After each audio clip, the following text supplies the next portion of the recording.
My name is Dave Berlin, and I'm the state coordinator with Global Entrepreneurship Week, and I'm here at the roof of the incredible Ahern Hotel, one of our partners this year, and I'm very excited to see so many of the entrepreneurial groups and business owners come together.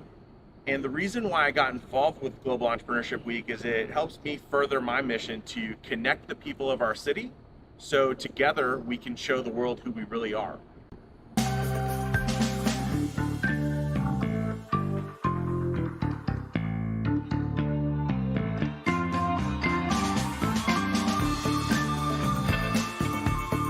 I just want to thank everybody for raising their hand and participating in Global Entrepreneurship Week. Drove down, had nowhere to live.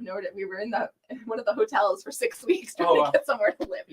So not planned well. But like the entrepreneurial community here is phenomenal. Like I joined a group called Entrepreneur Organization, and they're my people. Like, I tell these stories and they're like, oh my gosh, I did something just like that. Yeah. Whereas most people are like, you're crazy. What? Okay. You did what? And then you did that after you did that. And so I love it here and family oriented. I've made, and I was in LA for 4 years. I don't have a close friend in LA. And here,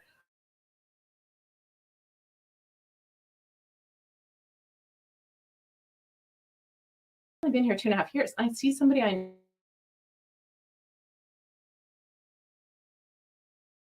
maybe a degree of separation here in Vegas. And again, and it's like that can be great, and that can also be. I just sit with them. I'm like, what's going on, girlfriend? Yeah, and it comes out. Yeah, and I think that's what the beauty is, especially in the female space, is because we tend to come together a little bit more. We tend to share a little bit more.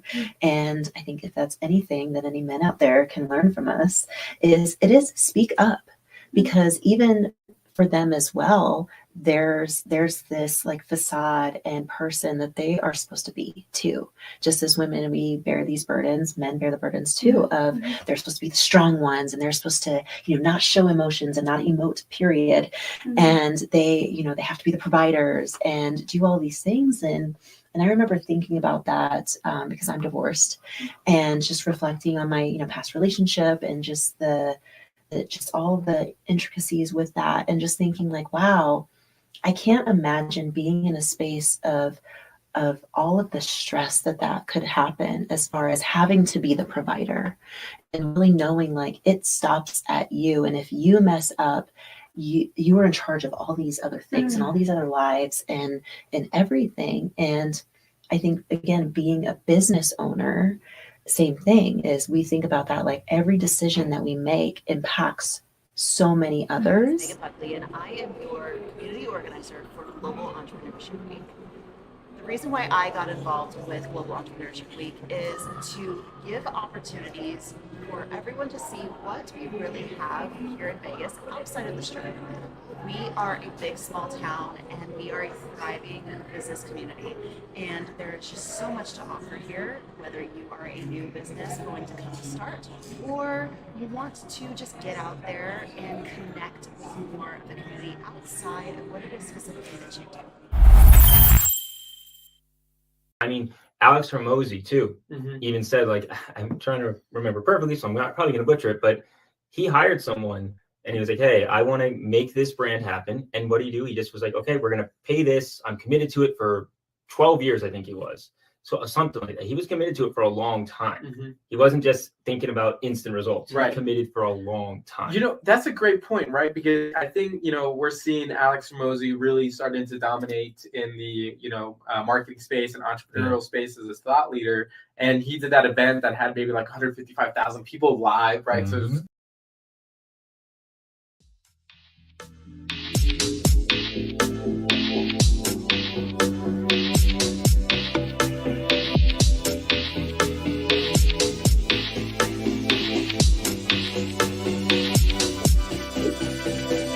So if you want to stream us, make sure we're good.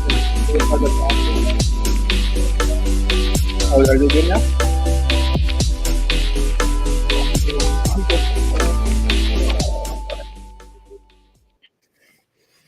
Hey, what's up, Vegas? We are back. This is the road to Global Entrepreneurship Week here in Las Vegas. My name is Elias Ballon, and I'm one of your community organizers. And today I've got good old friend, longtime collaborator, Angelica Villarta. Thank you so much for joining us today. My pleasure, Elias. I'm happy to be here. Hey, yeah, we got the vibes. We got the vibes. good We're like, smells. fireside chat style. Let's do Right. this. So you represent tons of companies. You do a lot. I You do. do consulting, you do community advocacy work. So you're an ecosystem builder, you're an entrepreneur yourself. Could you give us like the quick version of what you do and some of the work you want to prioritize today? Sure. Giving you a big broad scope of what I do. I do a lot of community advocacy specifically for our Asian American, Native Hawaiian, and Pacific Islanders. I do a lot of, I'm a Nevada Commissioner on Minority Affairs. So I've got some, legislative stuff going in on there, civic engagement. And then I also own my own business. I'm an entrepreneur. So I do my own business with my husband, which we started during the pandemic. Booyah. And we do web development, graphic design, content creation, culturally appropriate brand marketing, consulting, that kind of stuff. And then last but not least, but my favorite, event planning and productions. Sweet. You said last but not least, but your favorite. It is my favorite, yes. And you have a festival that you host. I do. So I put on an annual festival called Happy Roots, which stands for Happy Asian, or honoring Asian American Pacific Islanders. Oh, that's awesome. That's really cool. Well, for folks who don't know, Nevada or Vegas specifically is like the ninth island, right? Can you tell people about that? Yeah, so here in Nevada, we do have a huge Pacific Islander population. We have a lot of Hawaiians, a lot of Native Hawaiians that come out here, have family. We did another big festival over the summer during the Maui fires. We did a festival called Maui Strong, where we were able to fundraise a lot of money for the event, but we had about 6,000 people come through. Oh, that's amazing. And then, the beautiful thing about it, and I don't think a lot of people really know, is that the Pacific Islands actually encompass like 3 whole regions. Right. So we've got our Polynesians, and then we also have our Micronesians, and then we have our Melanesians. And so through some of these types of events, we actually get to highlight those differences and talk about the different regions and the things that they brought to, our communities. Yeah, that's really incredible. So, one of the things that we like to talk about here for the Global Entrepreneurship Network is the Vegas ecosystem. And we want to bring this up because we want to, build on the ecosystem, see what are some common trends so that ahead of next year's Global Entrepreneurship Week, maybe we can make some improvements, right? Just move the whole thing forward. And so, but also we want to showcase Vegas, right? Beyond the glitz and glamour. Global Entrepreneurship Week happens in over 200 cities. Yeah. But we're the only city doing a 3-day live stream for this road to entrepreneurship. So we have an opportunity to showcase Vegas to the rest of the world. And so what are some of the good things about this Vegas ecosystem to encourage people to come here? And then what are some of the things we can improve? Great questions. I'm gonna say one thing. Yes. Yeah. So I've been following Global Entrepreneurship Week for I would say for about 3-4 years. Okay. And I've been attending a lot of things, but most of them are like from overseas, right? So it's like I'm Hong Kong and Taiwan and Singapore and Guam and Hawaii and over back east. And I have been wondering and waiting for this opportunity for Las Vegas to be on that map. Like, why aren't we? Yeah. So I'm so glad you guys are doing this because it is so needed. Yeah. With that being said, to go back to your question, what is happening in Vegas and why should people come here? There's tons of opportunity. I think the beauty of Las Vegas is that we are still growing.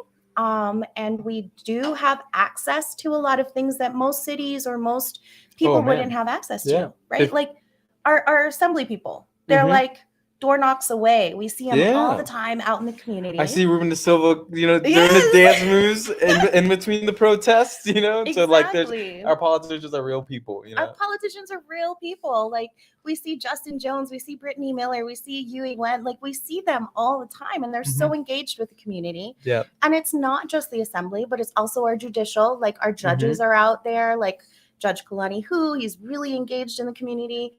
And then we have like even our Congress, like every event that we do, we're getting congressional certificates for. Right. Congressman Horsford actually came out to our first Promise Startups conference, right? Directly. And so, they are very well invested, and Nevada is a small town, right? Yes. Or Vegas is a small town. And it's got big city with those small town feels. And some other things that we have that are unique to Vegas is 40 to 50 million tourists come into town every year. We have one of the largest convention centers in the world. Tons of conferences. Yep. Well, B2B, it's a B2B capital. It's a lot of opportunity. But what can we do to improve? What do you feel like is missing from this ecosystem that is like obvious in your mind? For me, I would say the biggest thing that I notice is, okay, we've got our businesses. We have our people in place, and we're going through this whole thing of placemaking and getting our legislators and our government involved with the development of the city. But what I see personally, and I would say it really started to be highlighted after the pandemic, was that we're starting to see, or what I notice are gaps in being able to take from keeping people here. Like, how do we retain our talent? We have so many kids and so much of our youth that are graduating from high school and they want to get into politics, or they want to get into film production, or they want to get into science, or even if it's, working in like national security. We have all of those things here, but there's no pipeline to create that workforce to get them developed to stay. Yeah. And especially in the medical field. So for me, I feel like, if we're out there and we're trying to get all of our new technology people and all our tech gurus out here to start their businesses, well, what do we have to offer them? Right. And you go to the other cities where we've got big hubs of people, and it's like you've got transportation that's there. They don't always have to drive. They don't always have to take the public bus, but there's other types of transportation. There's these triangles of support and these little working economies that I think Vegas is building currently. And we're leaning towards that. And I see a lot of the commissioners, county commissioners, and city officials seeing it and trying to build around it. But it's just a matter of actually bringing the advocates here and those that are successful to say, look, we made it, we did it, and now we're trying to give you this.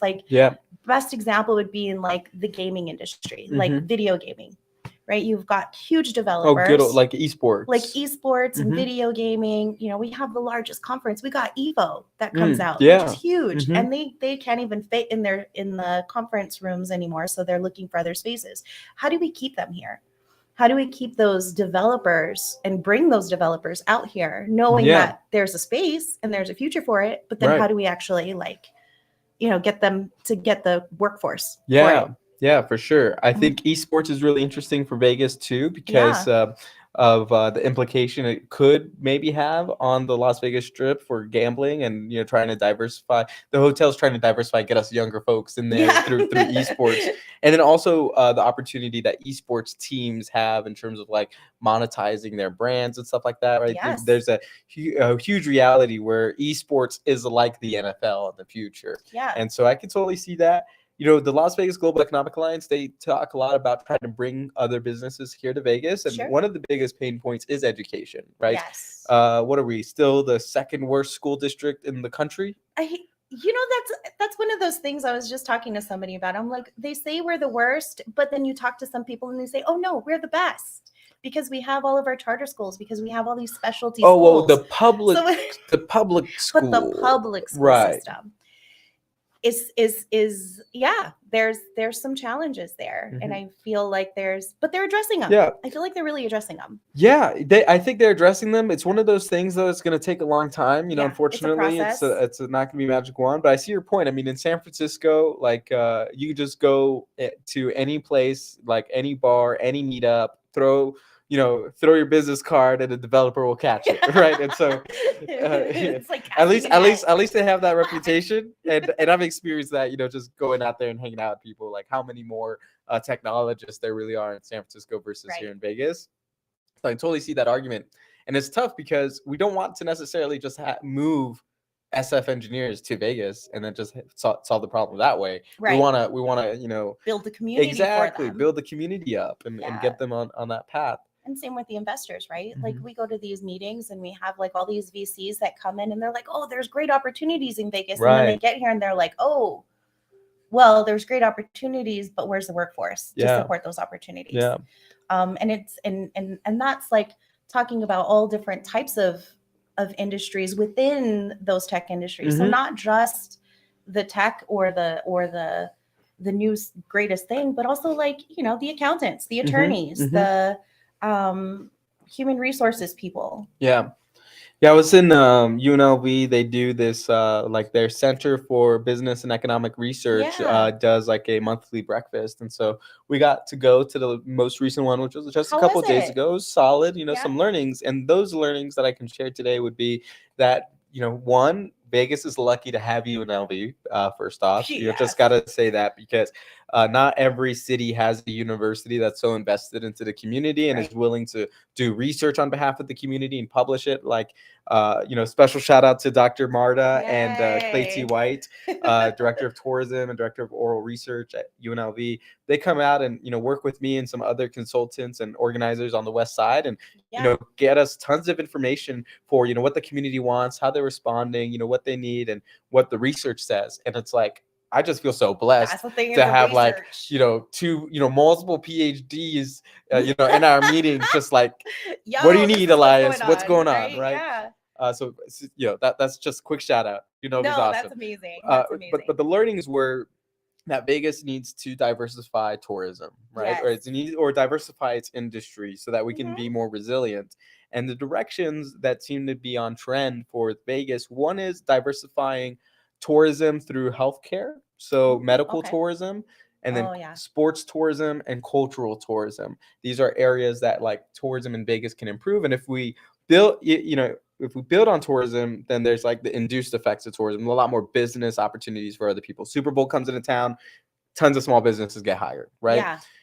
The other one was automation and like supply chain logistics. Apparently, there's some robotics companies here in Vegas that are working on like automating manufacturing, and then autonomous vehicles was a part of that conversation because like Halo and all of them. Yeah. Well, it's interesting. Halo's actually not autonomous. Oh, really? Yeah. Oh, because they're all driving behind the. They're high latency. Bluetooth something. I'm not sure, or Wi-Fi, but high latency. So it's like driven by an actual person. It's like further away. Yeah, a car is the drone. That's crazy. Repo men are going to be way different in the future. Right. But the autonomous vehicles are a thing here too, and so those are cool, opportunities for diversification. That is really great. Yeah. Let's refocus this convo towards your tourism oriented business, which is events hosting and Happy Roots. Can you tell us about like how you started the festival? Sure. So I grew up I've lived here in Vegas for almost 3 decades now. Awesome. Yeah, you probably weren't even born yet, but don't answer. I was gonna say you don't look 3 decades old, but anyways, go on. I'm more than 3 decades old. But I've lived here for about 3 decades. And growing up, I was really involved in the entertainment industry. I'm a 3rd generation musician. My dad was a musician, which is why we moved out here from Portland, Oregon, which is where I was born and raised. And then and so I'd always been in the industry of entertainment. And when I turned 21 was when I started getting into singing on the lounges with the Filipino bands and kind of learning really what it meant to be an entertainer. During that time, I also got the really awesome privilege of being able to do casting and work in production for like MTV, VH1 through this organization or this company called Gotham Casting. So we were doing castings for like iHeartRadio festivals, the Latin Grammys, you know, all these different things. And then at that same time, our hip hop community started to rise up. That's where we started seeing more DJs, more MCs, more B-boys, and the arts district started getting a lot more active. So we were starting to build this engine that would produce new content and new entertainment all the time. And it was being challenged. I won't lie. I'm not going to lie. It was being challenged on some levels. In what ways? By the authorities that be. Oh, okay. So there was a time but the when authorities that be, as in like chamber presidents or something, or like old guards, pretty much. Old guards, yes. And so we were waiting for that changing of the guards. In those I'm gonna throw this out there, Yeah. but you tell me how you react to it. Like, and it's probably why not everybody likes me. Is I'd like to ask for forgiveness instead of permission. Okay, let's be candid. Yeah.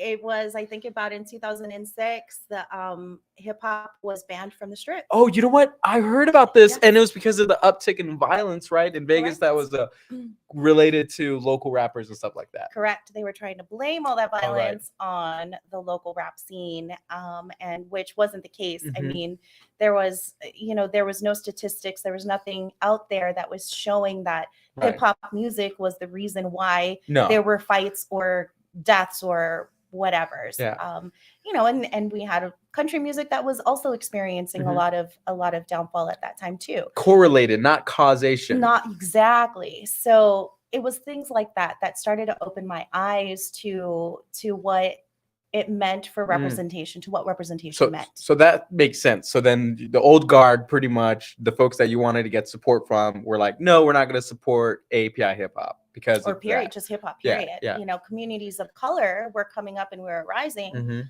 up and doing our thing. And then we were getting that pushback because at the time there was this sense of, okay, this is what our tradition is. This is where we want to see the future.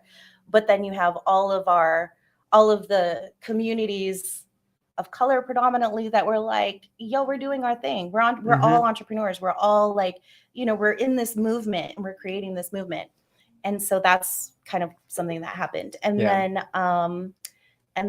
I ended up working in the nightclubs and helping with some of the nightclub stuff. And then eventually did the nightclubs, I guess none of them played a lot of hip hop, right? They played EDM. Huh? Yeah, they were only allowed like a 30-minute set on hip hop, and then they had to switch it up. Okay. But that was also the rise of EDM. Yeah. Well, EDM's dope. I'm not bad at that. Yeah, you're not bad at I'm not bad at that either. Right. You know what's doper? EDM with hip hop mixed into it. Yes. You just get those drops. Right. What was crazy is I hear now like EDM with country music, which is so dope too. Oh yeah. Pretty fun. That is cool. Just DJing in general is so much fun. Yep. So what'd you do? I mean, like, how did you kind of have to put the project on pause? Did you remove hip hop as an element, or what did you do to react? No, so I just kind of shifted and started changing my career course. Well, I ended up having a child, and so that kind of changed a lot of my project, like what I was doing, because now my focus was on the baby and being a single mom. So then. But I was still engaged, but that's when I started shifting outside of the underground scenes and the other industries and started focusing a little bit more on civic engagement and community building. Yeah. At that point, I was hosting a lot of festivals, and I met our good friend Evan Louie. Yeah. And he kind of in 2012, and he took me kind of under his wing and was like, look, I kind of want to show you something else outside of what you're typically doing. Oh, the business development side? Yeah. Was it? Okay. No, it was more community building. Okay, cool. And so that was the first time I'd stepped outside of the entertainment realm and started using those skill sets and then putting it towards community building, which I'd never done before. Right. And so, but then I was like, wow, I could still do this and it's still cool, and I'm not stuck in a casino or stuck on a stage. Like, there's really a lot more that can happen through this. And so, long story short, the whole reason why we put Happy Roots together was because post-pandemic, we were dealing with a lot of that anti-Asian hate. And we started doing like support groups, and our communities started coming together. And I was starting to get to do a lot more events specifically for like the Korean community, the Vietnamese community, the Chinese community, the Filipino community, the Hawaiian community. But there were still some communities that were underserved or not being recognized. And so when we would do these festivals, it was cool because you can go to like a Japanese festival like Akimatsuri, and you're going to see Hawaiian dancers, and you'll see, Thai dancers. But there was never anything that celebrated the Asian and Pacific Islander American experience as a whole. So when we decided to create Happy Roots, it was to celebrate the Americanness of all of those, to celebrate the uniqueness, I should say, of those cultures in American standards. Because, growing up, like I didn't just hang out with Chamorros and Filipinos. I hung out with everybody. And so my culture, like what drives me, my culture as an Asian American and Pacific Islander, like I celebrate moon festivals. I celebrate Chinese New Year. I celebrate All Souls Day. I celebrate indigenous Chamorro holidays. So it's like that fusion and that mix was really kind of being underrepresented. And we needed to uplift it and kind of advocate for that change in the social norms. Right. Yeah, I mean, the AAPI community has like a shared lived experience, right, across all the cultures. I mean, some of the forces for why, certain communities moved to America in the first place are kind of similar forces, right? And some of the, challenges that the AAPI community has faced are also shared challenges, right? I mean, they are, yeah. So it makes sense. How long have you been doing this festival for? So Happy Roots, we started 2 years ago, and we started it with the Sri Lankan community. Awesome. So the Sri Lankan American community and then me and some of our people. And then from there, it just kind of grew. So now we do Happy Roots with multiple different communities, and they're engaged and they help with the organizing, which is cool because we also teach them how to do the organizing. Oh, so good. It's new. Yeah. And then from there, we branched out and started doing more festivals. We were engaged with that whole Maui festival, the Maui Strong. Yep. Now our people are, we've seen a rise in like Mahalo Halo Fest, like my girl Tony and Palepa. They're doing those. My other boy, Bounce Cruz, now has all the Chamorro bands and all the Hawaiian brands bouncing around to different locations and different festivals. So we're starting to see more of an emergence of new creative art, of those creative arts, but a lot more like confidence and like joint. There's just this joint movement. It's really a beautiful thing. Yeah. I've never seen it before. Can you talk about some of the business opportunities that get induced by the festival? So whether that's like the food and beverage folks or the music folks or event production folks, like what are can you tell us about some of those companies that help you put the festival all on? Of those. Yeah.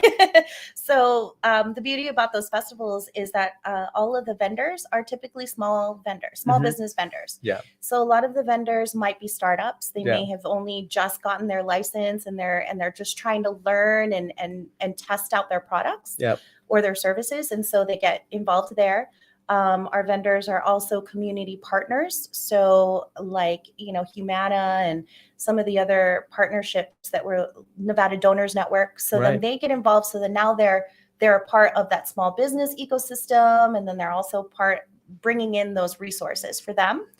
And then as far as other transferable skills, we do have our entertainment and our community partners. So those community partners bring their specific cultural dance or fashion or whatever it is, music to the stage. And then we have, and then like I said, with the training of the entertainment side, we started a nonprofit organization back in February called IMIX Alliance, which offers producer or creators in the entrepreneurs that want to be in the creative spaces, doing video production, doing live events, doing content creation, getting to know how to be behind the screen or write the scripts or organize and do production assistant. So now we have that training. We're training that next generation of workforce so that when they're ready, then, they can join the union, they can join all these things, but they've got a little bit of experience. And it's really great testing ground. A lot of people think that they want to be in something and then they try and they're like, oh, wait, no. Yeah, for sure. That was not for me. I'd rather be over here. So IMEX is what it's called? IMEX. IMEX. And you said training people, get them prepared for when they're ready. Are you working with youth, small business owners? Like, who's the audience that you're trying to train up in the creative space? A little bit of both. We just started IMEX Alliance back in February. And what does that stand for, IMEX? So IMEX, it's kind of a multiple mixture. JR Tolentino was the one who came up with the name, and it's in Tagalog in the Philippines. When you say IMEX, it means like to blend or to create a mixture of things. Yeah. And I think there's other reasons why. Okay. But he'll be able, when he comes on to your podcast, he'll give you a little bit more details on that. That's awesome. JR Tolentino. Scheduled today, or are we rescheduling? We're going to reschedule him for probably your next session. Yeah. No, that's fantastic. Awesome. And that's not your only business. I mean, entrepreneurs often have like so there's, I guess, like two types of entrepreneurs, right? There's the one that's like all the way focused, like that this is the only thing I do, right? Yeah. Like Uber was notorious at that, right? Everybody that was part of Uber lived, ate, slept Uber 24/7, and anything else was like just not part of it. But most entrepreneurs are, kind of like me and yourself, and we get excited by a bunch of projects and we got our hands, in a couple different areas. And that's okay. I think we have to do what makes us happy and fills our cup and, keeps us, passionate about life, right? Like Uber's culture was not what that was like reflective of passionate about life back then. Right. So, you have another business. Can you talk about the other businesses you're working with? Yeah. So Blue Cat Group is the business that I started with my husband back in 2019. And he is a web developer, graphic designer, brand consultant, like super awesome. And so he had a lot of his private clients and people that we were working with. And during the pandemic, a lot of our friends that were business owners ended up needing revamps on their website because we went all digital. Yeah. So it was like kind of the perfect opportunity. We're like, okay, let's just start it and see what happens. Yep. Which is great. It all started on the right reason, and we've been really successful. But I'll tell you, like, as an entrepreneur, when you jump into something and you're so gung-ho and you're like doing it, you get to a point where you're like, oh snap, like I need a team. Absolutely. we have grown and now we need to build capacity, but how do we do that? Right. Yeah.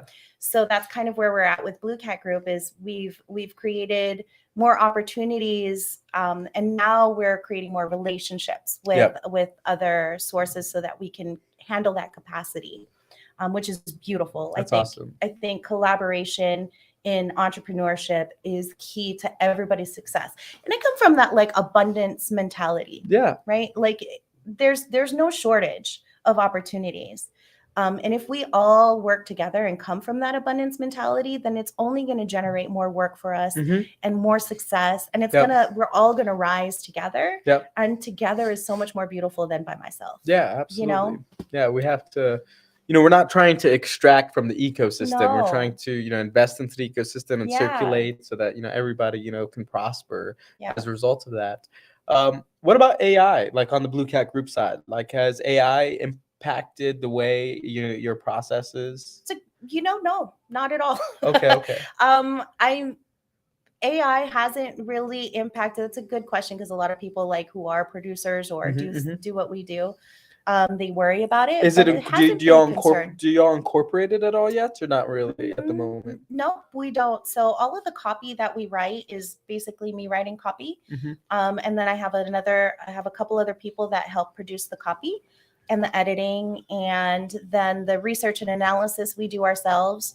And then the web development, we kind of have our own structure and stuff in place. We have played with AI as far as potential for creating the apps, but we haven't actually used it to build the apps. We've just been kind of playing with it to see what will happen. For sure. But we haven't actually implemented any of those apps into production, if that makes sense. Yeah. Yeah. Why the hesitation? I'm going to call it hesitation, Yeah. but why the hesitation on using it, or have you just not had the chance to get into it yet? I think there's a learning curve when it comes to AI. And because of where we're at, we haven't really had we're not at that capacity where we have the time to do and research that. Yeah. But totally open to it. Absolutely. Good. Which Good. is why I'm saying like we've played with it. We just don't know how the implementation process goes. Well, perfect timing, perfect plug, because it's me. Global Entrepreneurship Week next week. We've got 2 AI events on the calendar next Tuesday. So the first one is at UNLV Blackfire, and that's going to be more of a conversational panel with a lunch and some cookies and stuff like that. And we're going to bring in a couple, AI folks that are, developing AI products and implementing it in various niches such as gaming and healthcare, right? And so that's going to be, like a casual get to know what people are doing. Sure. So invite you to that. It's free to attend. And then later that day at 6 p.m., I'm doing a virtual class with SCORE, partnered with Stephen Ness over at Lift New. And we're essentially every third Tuesday of the month for the next 6 months, we're going to be teaching how to implement AI in the business. And so this first one next Tuesday is going to be an introductory one on various ways that you can use ChatGPT to just speed up your work. And then I'm excited for some of the stuff that we're going to see, in a month from now and 3 months from now, where I'm going to go a lot deeper in terms of like how to build automations. Like, for example, at this clinic, this is Kaya Wellness, and so thank you to Kaya Wellness for letting us use the space to produce the live stream. This might kind of come off as a shameless plug for myself, because my company's Tech Starts, and I do technology implementation, so I really care about staying on the cutting edge of things. So when AI came out, I was like depressed for a couple of days because I was like, I had no idea this, but I had to dive into it and learn it all. And now that I have learned it and I use it, I teach it and I implement it for the clients. So Kaya uses our software, and what's really cool about what they've done with it is they have a call system. You can call the number, and there's an AI generated voice, sounds like a real human, that asks you a couple questions. And then at any point, if you drop from the call, when you finish the call, there's an AI text message that gets to the clients, and it's like, hey, did you have any other questions? And do you want to schedule an appointment? I've experienced that. Oh, good. And then what's really crazy about these AI tools, which makes them way better than text messaging from a year ago or 2 years ago, is that you can actually feed the assistant some information about your business. And so it's not grabbing like fake information from the universe. If you don't give it information, sure, it might do that. Yeah. But if you can literally give it your employee handbook, and it'll read the employee handbook, and then it'll operate based off of that, which is insane. That is insane, because you're teaching it. Yeah. I follow a lot of that stuff. Yeah, so we got to get you in there. We got to get you in there for sure. Because I watch the videos but I haven't actually been in there and played with stuff. Yeah, I think we can do it right now. Yeah. Okay. Yeah. That'll be our post thing. Yeah. Right. That'll be our post interview opportunity. I love it. I love it. That's great. Boom. Awesome. So I love that we know so many of the same folks, and I feel like we have like a shared passion. Like obviously we're entrepreneurial, but I think it's weird because I can't tell what came first for me, entrepreneurship or community organizing. Like they're both, pretty early on things that I was passionate about. I would say for me, it was the entrepreneurship. Yeah. Only because, being a third generation musician, it was all that I've ever really known. Yeah.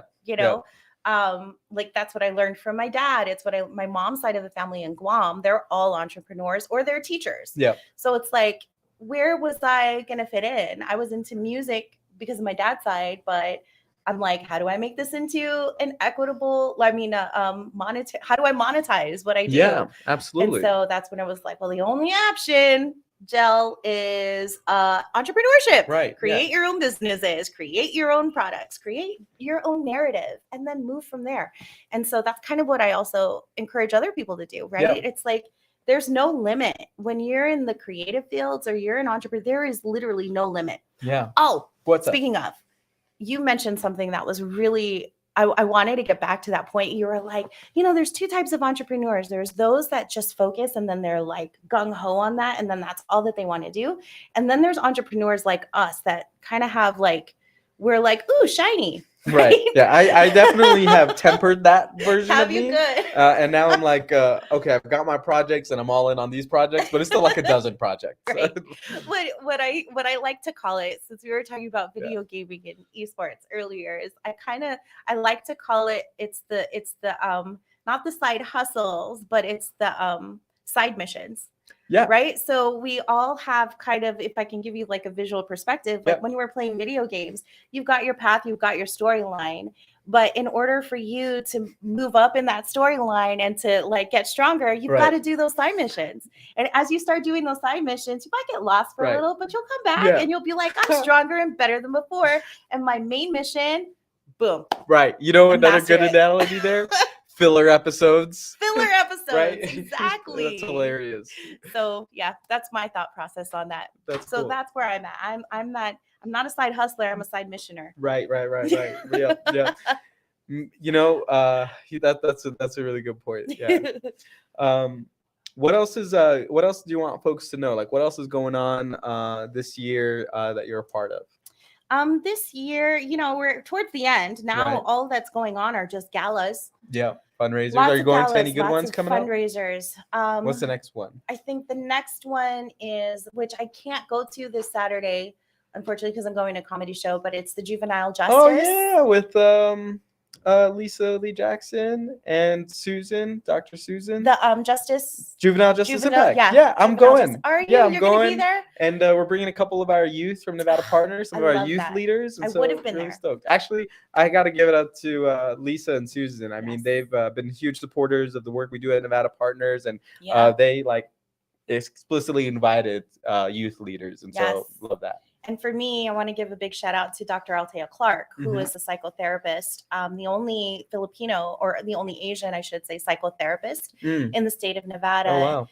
Who really brings us out to those types of things, like even the Biyashiro Foundation. Like, she does a lot of those things out of the goodness of her heart and just to see the community. So big shout out to you, Dr. Althea Clark. Thank you for being so brilliant. That's awesome. I know we've got lots of local influences, but who are some of the larger than life influencers, authors or speakers that you pay attention to or listen to on a podcast more regularly?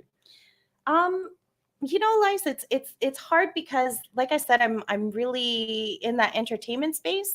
So I do listen to a lot of entertainment podcasts, like DJ E-Rock from Radio Basement. Like, I listen to him because he's in that creative space. I listen to my local friends that all have like different little podcasts, and like the Mahalo Hello Fest, like Tony and Lepa and Michaela, because it's like, okay, what are they doing? How can we support?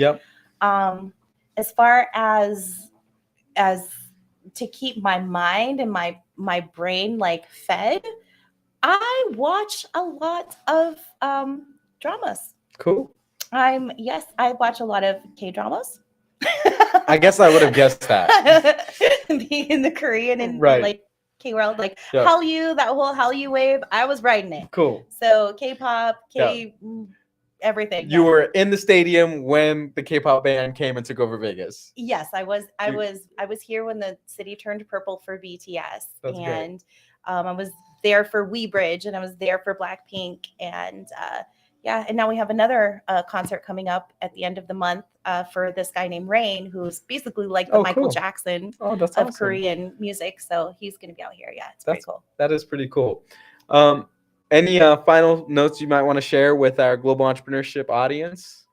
I would say, the most important thing, I think, for us as entrepreneurs, and this is something I think we all need to just kind of really let set in and resonate with us, is that most of us entrepreneurs have gone through so much struggle and strife and have been told no so many times that we need to remember, no matter where we are in that journey, remain authentic, right? Stay authentic know where you are in that journey, and where you don't have to always know what the end game is, Right. but you got to know that you're valuable, and you're there for a purpose. Yeah. I think that's something that's really important. Yeah, I think two things really come out for me on that I'd like to talk a little bit about. One is core values, right? Like defining your values as a person, and then making sure that you stay in alignment with whatever business or community work you do that's there.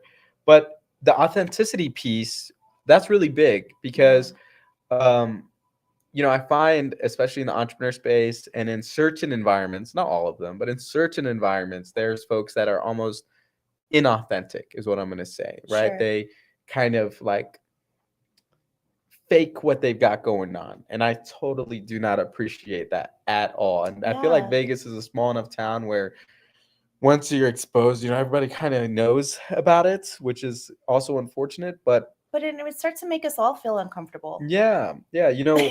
Actually, one of the feedback I got from somebody that came to visit our Promise Startups conference from San Francisco, she was like, I love how everybody's just genuine and totally honest about where they're at, right? Like the guy that's an angel investor, project manager, got a job, but also some side hustles, and is able to invest a couple Ks here and there, right? Isn't like trying to overtalk himself. The person that actually needs support, isn't trying to like, I don't know.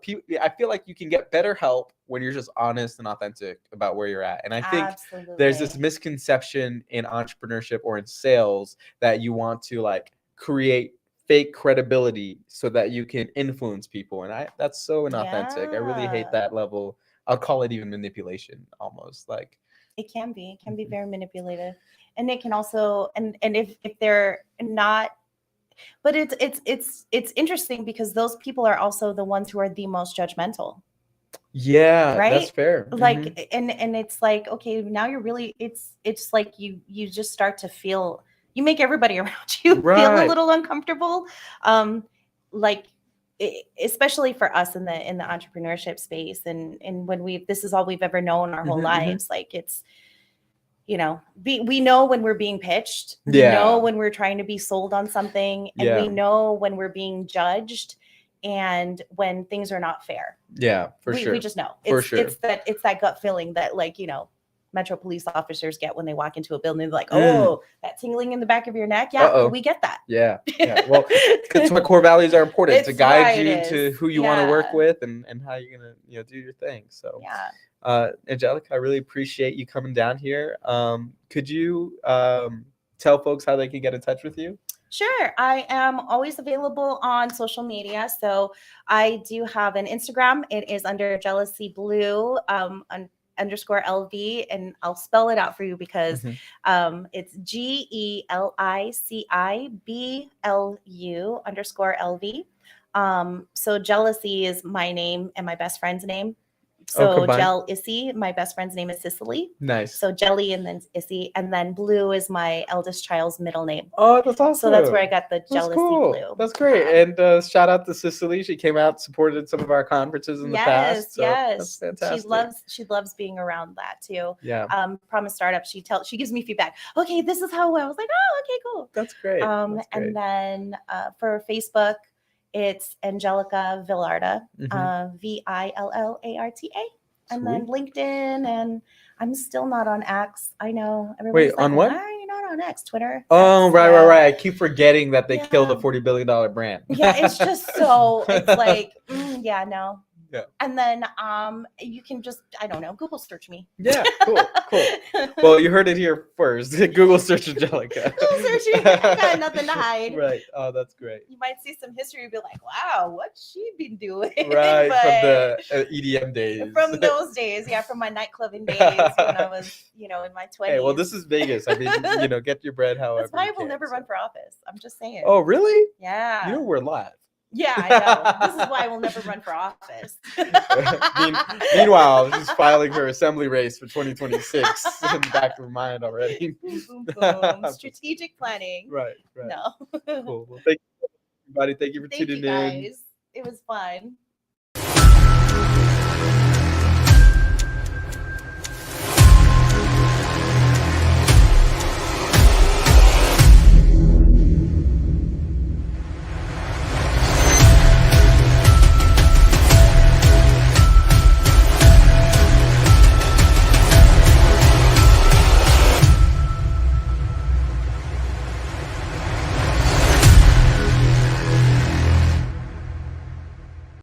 My name is Dave Berlin, and I'm the state coordinator with Global Entrepreneurship Week, and I'm here at the roof of the incredible Ahern Hotel, one of our partners this year.